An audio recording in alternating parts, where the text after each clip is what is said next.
Bapak Ibu sekalian, hidup Anda ini harus punya tujuan dalam segala hal. Termasuk hadir di masjid sini. Kalau tadi hanya kena diajak sama teman, ubah niatnya. Kalau hanya sekedar mau tahu Masjid At-Taqwa itu di mana, ubah niatnya. Memang mau hadir di majlis ilmu. Itu ada pahalanya. Mau menghadiri, dan beda orang niat mau menuntut ilmu dengan orang cuma meramaikan, cuma kena ajakan teman. Dia akan siapkan pikirannya, hatinya, bahkan terlampiaskan sampai ke pulpen, ke pena, ke tulisannya untuk mencatat. Karena dia tahu dia mau nuntut ilmu, dia mau dapat sesuatu dari sini. Dan memang jenjang dalam agama kita, ilmu itu dasarnya.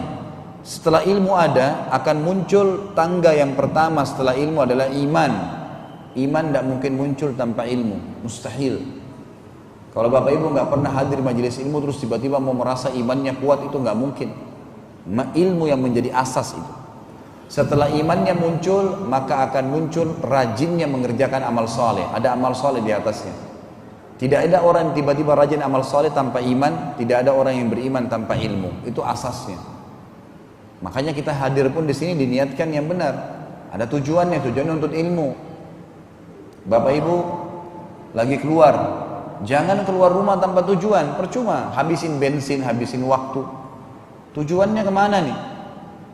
Ibu-ibu kalau lagi belanja, tujuannya mau belanja ke pasar apa nih? Catat, 1, 2, 3, 4, 5, ada tujuan. Kalau nggak ada tujuan, nanti akhirnya beli belanjaan yang tidak dibutuhkan. Akhirnya kemana-mana buang waktu, nggak ada tujuan, nggak ada sasaran. Semua harus ada tujuan. Rumah tangga juga harus punya tujuan. Kalau dalam agama kita, ada beberapa poin yang saya susun di dalam buku ini yang memang merupakan tujuan rumah tangga. Yang pertama, perkenalan dan perluasan hubungan. Itu tujuan pertama pernikahan. Jadi istri kita atau suami kita, setiap manusia itu memiliki minimal, kalau dalam ilmu marketing itu 20 orang yang dia kenal, minimal. Bapak Ibu kalau ambil kertas, orat-oret, catat semua sepupu, paman, tante, minimal orang itu punya kenalan 20. Jadi kalau kita menikah, kita berarti bertambah 20 orang kenalan. Kalaupun itu memang kita menikah dengan kerabat juga, mungkin calon istri ini atau si istri atau suami ini punya teman-teman. Banyak sekali. Maka tujuan pernikahan yang pertama memang kita meluaskan hubungan. Dari situ akan banyak sekali rentetannya. Nanti akan terbuka peluang-peluang bisnis, peluang pendidikan, saling share ilmu, gitu kan. Peluang untuk silaturahim, yang kata Nabi SAW, siapa yang ingin diluaskan rezekinya, diberkahi umurnya, maka dia melanjutkan hubungan silaturahim, bertambah kerabat kita. Karena rahim ini adalah orang yang punya hubungan kerabat, gitu kan. Jadi kalau Bapak Ibu cuma teman sekampung, satu kota, jangan bilang saya silaturahim ke rumahnya, salah itu. Saya menjalin ukhuwah, iya, karena silaturahim, sila artinya hubungan, rahim artinya yang punya hubungan darah. Jadi nggak dipakai kecuali orang yang punya hubungan kerabatnya. Dan fadilah tadi diluaskan rezekinya, diberkahi umurnya, itu orang yang melanjut hubungan silaturahim. Dan pernikahan termasuk salah satu penyebab bertambahnya rahim itu. Bukan hanya sekedar keluarga kita, tapi akan bertambah dari keluarga pasangan. Allah menjelaskan tentang tujuan ini dalam surah Al-Hujurat, surah nomor 49 ayat 13. A'udzu billahi minasyaitonir rajim. Ya ayyuhan nasu inna khalaqnakum min dzakarin wa untha waja'alnakum syu'uban wa qabaila lita'arafu inna akramakum 'indallahi atqakum innallaha 'alimun khabir. Hai manusia, sesungguhnya kami menciptakan kalian dari laki-laki dan perempuan dan menjadikan kalian berbangsa-bangsa juga bersuku-suku agar kalian saling kenal mengenal. Kata ulama tafsir, dengan pernikahan maka akan saling kenal mengenal. Sesungguhnya orang yang paling mulia di sisi Allah dari laki-laki dan perempuan, dari suku manapun dia, ialah orang-orang yang paling bertakwa. Bertakwa itu tunduk, patuh sama Allah.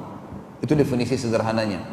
Orang yang bertakwa adalah orang yang tunduk sama Allah, yang diperintahkan kerjakan, yang dilarang tinggalkan, yang halal nikmatin, yang haram tinggalkan. Itu orang yang bertakwa. Sesungguhnya Allah Maha mengetahui lagi Maha mengenal. Tujuan yang kedua pernikahan, ketentraman, mencari ketentraman jiwa. Banyak orang menikah nggak dapat ketentraman, ribut tiap hari. Tiap hari rumah tangganya lempar piring, banting pintu, kata-kata, semua kebun binatang dikeluarkan. Ini rumah tangga apa ini seperti ini? Ini tidak ada ketentraman, padahal target tujuan pernikahan itu adalah ketentraman.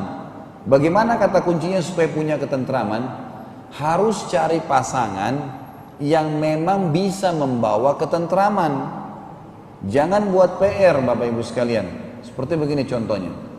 Ada yang pernah bilang sama saya, Ustadz, seorang bapak, saya sudah 10 tahun menikah, istri saya nggak mau pakai jilbab, istri saya nggak mau jalankan perintah saya. Ada ibu-ibu juga bilang, Ustadz, saya sudah 10 tahun menikah, suami saya selingkuh terus, suami saya nggak mau sholat. Saya bilang begini, Bapak Ibu sekalian, sebelum saya jawab, saya mau tanya balik dulu nih. Sebelum Bapak Ibu nikah, tahu nggak kalau pasangannya begitu? Umumnya jawabannya, tahu Ustaz. Baik, pertanyaan saya selanjutnya, kenapa nikah sama dia? Kita nikah, ibu-ibu nikah sama laki-laki yang suka dusta, maka jangan heran kalau biasa didustain. Resikonya itu. Gitu kan? Kadang-kadang, oh nggak apa-apa deh, nanti gampang setelah nikah saya bantu, saya pandu, tuntun supaya taubat. Itu buat PR namanya, nggak usah. Untuk apa ngurus-ngurus yang begitu? Uang kita kalau menikah ada hak dan kewajiban harus dijalankan. Ngapain bawa PR-PR ini? Rumah tangga itu seperti bahtera baru. Si suami kapten yang baru lulus dengan ijazah, dengan penampilan yang bagus. Si istri wakilnya, juga dengan penampilan dan pakaian yang bagus. Naikkan semua perlengkapan bahtera kapal ini, semuanya baru. Jangan bawa barang rongsokan. Jangan piring pecah, garpu yang sudah berkarat, ini merusak semua. Untuk apa? Ya usah. Kalau Bapak Ibu mau menikah, atau anak-anak kita nantinya kalau kita pandu, cucu kita kalau kita pandu, maka suruh istikharah, sholat 2 rakaat, minta petunjuk sama Allah. Hasil dari istikharah ini, bisa mimpi, melihat sesuatu, Allah tunjukkan tentang siapa pasangan, calon pasangan kita, atau kita akan dapatkan, dan ini yang paling sering, mendapatkan informasi tentang dia. Ini kalau sudah niat mau menikah dan kita istikharah, pasti dapat jawaban Allah. Misal tiba-tiba kita dapat informasi, oh orang ini pernah dusta, oh orang ini pernah mabuk, oh orang ini pernah hamil di luar nikah, oh orang ini pernah bertengkar sama orang tuanya, durhaka. Ada saja informasi itu. Itu berarti jawaban dari istikharah. Jangan dilanjutin, udah usah dilanjutin. Emang nggak bisa, karena sekali kita menikah, setetes sperma saja masuk ke rahim ibu-ibu, maka berarti si pemilik sperma akan menjadi ayah anak kita abadi, nggak bisa diubah. Kalau dia pemabuk ya berarti ayah mau pemabuk. Kalau dia orang yang jahat maka jahat. Sama bapak-bapak. Status sperma Anda masuk ke rahim wanita yang Anda nikahi, maka si perempuan akan menjadi ibunya anak kita abadi. Walaupun perempuan itu pezina, pemabuk, jahat, sama, nggak bisa diubah. Salah langkah awal, salah semua nih. Sampai para ulama mengatakan pendidikan anak dimulai dari pemilihan pasangan yang tepat. Makanya wasiat Nabi SAW jelas bagi para laki-laki. Kata Nabi SAW, tungkahul mar'atu li arba'ah. Wanita dinikahi karena 4 hal umumnya. 5 liha, ada yang menikah dengan wanita karena hartanya. Lihasabiha, ada yang menikah karena keturunannya, jalur keturunannya terhormat. Ada yang menikah ada yang menikah karena kecantikannya, li jamaliha, dan ada yang menikah li diniha karena agamanya. Jadi ada yang menikah karena kekayaannya, ada yang menikah karena keturunannya, ada yang menikah karena kecantikannya, dan ada juga yang menikah dengan wanita karena agamanya. Fadhfar, kata Nabi, bidzatid din, dahulukan yang beragama, taribat yadak, maka hidupmu akan bahagia. Ini kata Nabi SAW. Dalam hadis yang lain, wasiat untuk para laki-laki, beliau mengatakan, la amatun saudaun kharma, seorang budak wanita kulit hitam dan kharma. Kharma itu Bapak Ibu sekalian definisinya, maaf ini di tengah-tengah hidung tidak ada, pemisah lubang hidung nggak ada, jadi lubang hidungnya satu. Bayangkan luar biasa jeleknya gitu. Tapi Nabi SAW katakan budak berkulit hitam dan kharma, nggak ada pemisah hidungnya, itu zatud din, tapi beragama, khair, jauh lebih tepat kau jadikan sebagai istri. Sampai begitu wasiat Nabi SAW. Agamanya. Jadi pada saat si suami berangkat safar, nggak takut dengan selingkuhan. Anak ditinggal, tahu anak ini bagaimana dipegang, dididik oleh wanita siapa. Wanita yang kualitas ibadahnya, mungkin dia sering bangun sholat malam, dia banguni juga anak-anaknya, dan seterusnya. Sama halnya sebaliknya, wasiat untuk ibu-ibu dan walinya, ayahnya. Kata Nabi SAW, tadi kalau untuk laki-laki agama, kalau ibu-ibu juga sama. Idza ja'akum man tardawna dinahu wa khuluquhu fazawwijuh. Dalam hadis Bukhari, kalau telah datang kepada kalian wahai para wanita dan wahai walinya, ayahnya, siapa yang kalian tahu ridho agama dan akhlaknya, agama dan tata kerama hidupnya, karakternya, gitu kan. Fazawwiju, terima lamarannya. Illam taf'alu takun fitnatu fil ardi wa fasadun kabir. Kalau kalian tidak lakukan itu, maka akan terjadi kerusakan besar di muka bumi. Artinya akan kacau kehidupan rumah tangga kalau orang hanya memilih karena kekayaan, karena kelebihan fisik, tapi rupanya fasik, jahat, suka mukul. Banyak perempuan gitu. Nggak apa-apa deh, dia kasar yang penting ganteng. Salah ini. Akhirnya benjol-benjol wajahnya, merah-merah, suka dipukulin, haknya nggak dikasih, kurang ajar dengan mertuanya, banyak yang dilakukan. Akhirnya makan hati sendiri. Ini karena kesalahan dari awal. Jadi jangan hilangkan ketentraman yang merupakan tujuan dengan mempersiapkan kader memang calon pasangan yang tepat. Banyak masjid seperti ini azan laki-laki penuh datang ke masjid, ada. Pilih mereka sebagai suami. Banyak wanita muslimah yang dari SD, dari kecil sudah pakai jilbab, udah biasa puasa Senin Kamis di rumahnya. Kenapa nggak jadikan itu sebagai istri? Ini poinnya. Kalau mau tentram memang dari awal pasangannya harus dipilih. Allah Subhanahu wa taala menyebutkan dalilnya dalam surah Ar-Rum. Surah nomor 30 ayat 21. A'udzu billahi minasyaitonir rajim wa min ayatihi an khalaqalakum min anfusikum azwajan litaskunu ilaiha wa ja'ala bainakum mawaddatan wa rahmah inna fi dzalika laayatin liqaumin yatafakkarun. Dan di antara tanda-tanda kekuasaan Allah ialah Dia menciptakan untuk kalian istri dari jenis kalian sendiri. Jadi dari manusia sama-sama, agar kalian cenderung dan merasa tentram dengannya. Dan dijadikan di antara kalian rasa kasih dan sayang. Sesungguhnya pada demikian itu benar-benar terdapat tanda-tanda bagi kaum yang berfikir. Jadi kalau ada yang bertanya Bapak Ibu sekalian, kok saya menikah saya nggak dapat ketentraman? Kata Allah, menikah tadi bisa memberikan ketentraman karena Anda tidak penuhi syaratnya. Kalau dicari wanita soleha, ya, laki-laki yang soleh, maka insya Allah terpenuhi, pasti ada ketentraman, tidak mungkin tidak. Akan dibangunkan sholat malam oleh suaminya, bahkan istrinya kalau suami itu dibangunkan sholat malam. Kata Nabi SAW, semoga Allah merahmati suami yang bangun malam hari untuk bangun sholat malam, lalu dia membangunkan istrinya, dan kalau istrinya nolak, dia mengambil sedikit air di jarinya yang dia percikkan ke wajahnya agar bangun sholat sama-sama. Semoga Allah merahmati seorang wanita yang terbangun di malam hari, lalu dia membangunkan suaminya, dan kalau suami nolak, dia mengambil sedikit air di jarinya lalu dipercikkan ke wajahnya. Ada motivasi di sini, artinya soleh dan soleha akan menarik kita kepada ibadah kepada Allah Subhanahu Wa Taala.